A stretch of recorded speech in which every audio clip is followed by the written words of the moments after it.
est 9h, Charles Faye vient d'arriver. Charles.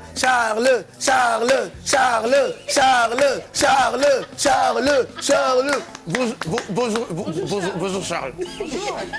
Bonjour, mais bonjour Charles. Mais bonjour Charles. Bonjour. Bonjour Charles. Bonjour. Mais Charles, faut dire barre de fille de rédaction, fille ou l'aile. On fait rek, nous on fait rek. Bonjour Charles. Bonjour. Comment allez-vous Charles? Très bien. Ça marche. Je vous présente mes amis. Le matin, c'est du... Ah oui, ouais. Kia Aïdara. Yolen, c'est très bien, mais le matin. Franchement. Enchanté. Mary Bey. Ribé, enchanté. Bijou.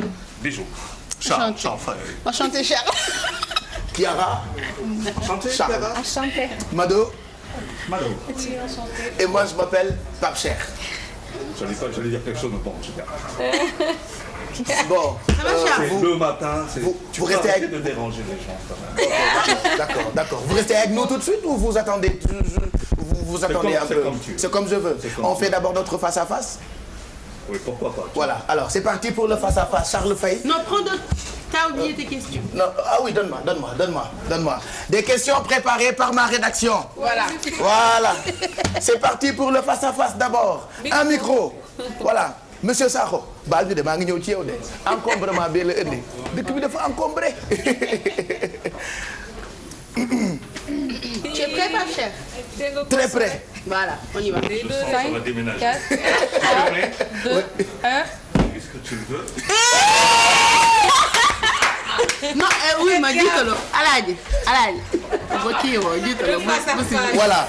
Alors, je rappelle. Je viens de comprendre ce que Je tremble. Toutes les questions ont été préparées par ma petite rédaction. Bijou, Alfie, Mary, Mado, Chiara et Kia. Moi, j'y suis pour rien. Première question. Est-ce que réellement vous vous appelez Charles Faye? Non. Votre vrai nom? Gaston Madera. Odorico. Gaston Madera. C'est l'aristocratie. D'accord. Deuxième question. Est-ce que vous êtes marié? Oui.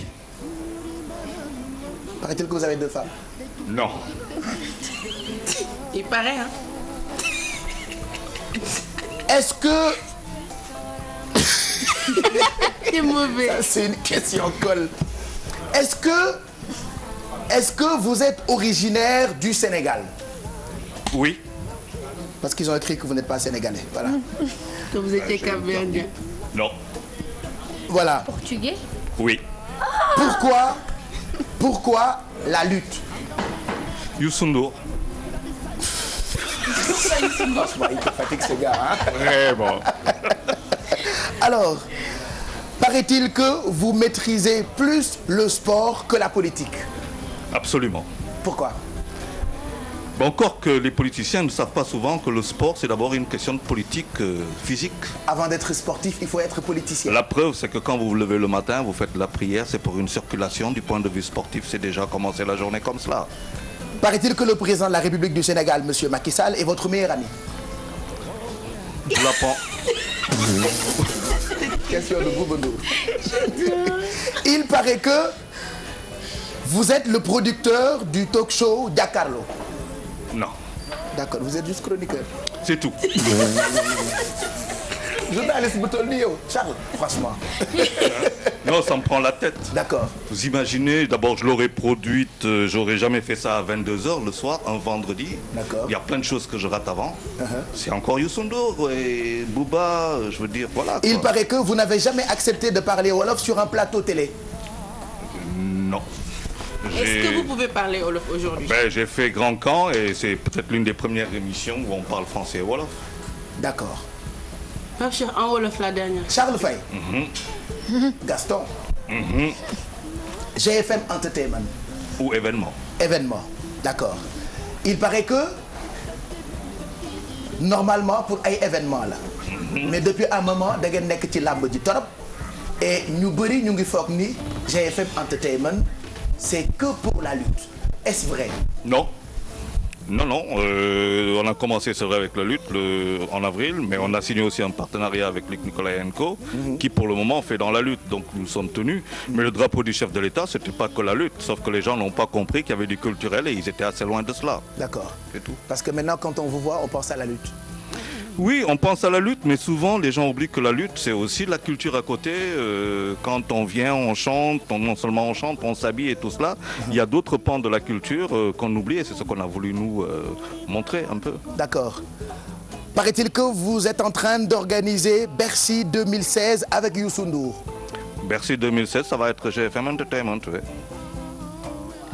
Qu'est-ce que vous comptez faire prochainement avec GFM Entertainment? Bégué sénégalais. D'accord. Et si on parlait... Voilà doy na. Qu'est-ce que c'est? Ça suffit. J'ai oublié une question. Ouais. En Wolof. En dehors du fait que vous êtes chroniqueur, qu'est-ce que vous faites d'autre dans la vie? Journaliste. Non, en dehors de ce corps de métier là. Superviseur de tout ce qui se passe à la télé. Mais laissez répondre. En Wolof. En Wolof. Non, il fait pas ça. En Wolof. Yow bëggoo sam jàmm yow. Justement, c'est Te ça. nga bàyyi ko foofu On rek. a gratté quelque chose là-bas. Ah oui? waaw wax ñu en dehors de ça lan ngay def leneen. Chérie, je t'assure que je fais rien d'autre que travail. Ça, c'est une bonne réponse. Alors, l'actualité avec GFM Entertainment, c'est quoi exactement? Alors là, aujourd'hui déjà, à Thiès, à la prison, à la maison d'arrêt de correction de Thiès, nous y serons dans quelques heures, Inch'Allah, pour le face-à-face site Zarco. Alors, Luc Nicolaïenko, qui est notre partenaire, Luc Nicolaï pour dire les choses, notre partenaire a voulu vraiment qu'on rende heureux ces prisonniers qu'on oublie assez souvent et que ce sont aussi des Sénégalais, même si parmi nous et parmi eux, il y a des étrangers. Mais c'est pour qu'on soit solidaires de leur peine et qu'on les amène peut-être à comprendre en voyant des lutteurs et tout cela, qu'on peut se refaire une vie. La réinsertion sociale est possible, donc voilà pourquoi nous y serons dans quelques heures. Est-ce que ça a été facile pour vous d'organiser face à face ci prison? Waaw wax dëgg yàlla à partir du moment où demande bi quand buñ ko formuler foofu régisseur bi Adama Diallo doon ko baax doon ko professionnel dem ko xam liggéeyam tout de suite daf ñu wax ay chartes yoo xam ne si moom lañ ko mën a teral bu ñu waxee daal lii la mën a demee il suffit que ñu respecter loolu léegi nag booy organiser prison dafa am loo xam ne mën nga ko def ak loo mënul def loo mënul def mooy maanaam ñu fa ne ñoo xamante ne dañ leen jàpp foofu yow mënoo leen filmer kooku da nga ko war a xam benn doo leen filmer waaw dafa am ay interdiction dafa am ay interdiction. Donc ce qui veut dire que face à face bi kenn du ko seetaan. si nañ koy seetaan maanaam caméra yi si kii bi la ñuy nekk si podium bi la ñuy si scène bi la ñuy nekk. mbër yi kese la ñuy si mbër yi la ñuy journaliste yi nekk plateau bi. wante du mun a tourner si côté ñoo xamante ne ñoom lañ ko jàpp. kooku benn la deuxième affaire bi. mooy que xam nga dafa am couvre-feu genre couvre-feu dafa am fu muy commencer ak fu moo xam ne fa lay jeex. parce que nit ñi quoi qu'on dise ils sont privés de liberté. d'accord donc heure boobu bu jotee daal nit ñi dañuy jëlaat disons que am na 2 heures yoo xamante ne de communion lay nekk communion mbër yi communion ñu fay teew ñoo xamante ne ñu ngi ñëw tam seet si ak ñeneen ñu bokk Sénégal wante pour une parenthèse de leur vie dafa am loo xamante ne il faut que ñu def ko pour se remettre en phase avec la société. Alors 2 heures pile poil lañ leen jox ci biir prison bi ce qui veut dire que kenn du ko def comme heure sénégalais. waaw ñun si yoon daal 17 heures incha allah war nañ ko commencer 19 heures bu neexee yàlla mu jeex. ku nekkul ci prison bi nit yi comme man mën naa ñëw seetaan. absolument nee nañ am na ay matukaay yoo xamante ne jël nañ ko wàllu sécurité pour que nit ñi bu ñuy ñëw dafa am lu ñuy ñëwee. balaa nga dugg dafa am lu ñuy def mooy maanaam xool est-ce que jëloo loo xamante ne am na lu fa interdit boo xam ne mën nga fa ñëw pour bañ a respecter lu fa ne tam sa affaire lay ne. parce que képp ku fa ñëw da nga war a xam que boo fa ñëwee 2 heures de spectacle 2 heures de communion. partagé ak nit ñi. après démat en respectant la loi bu nga fay fekk bàyyi fa loi bi. Est-ce que ci seen équipe de production GFM Entertainment parce que tout ce que vous faites c'est vous qui réalisez seen ay direct et tout ce qui s'ensuit est-ce que parmi les prisonniers dina am ñu bokk ci équipe technique bi jël caméra filmer peut-être.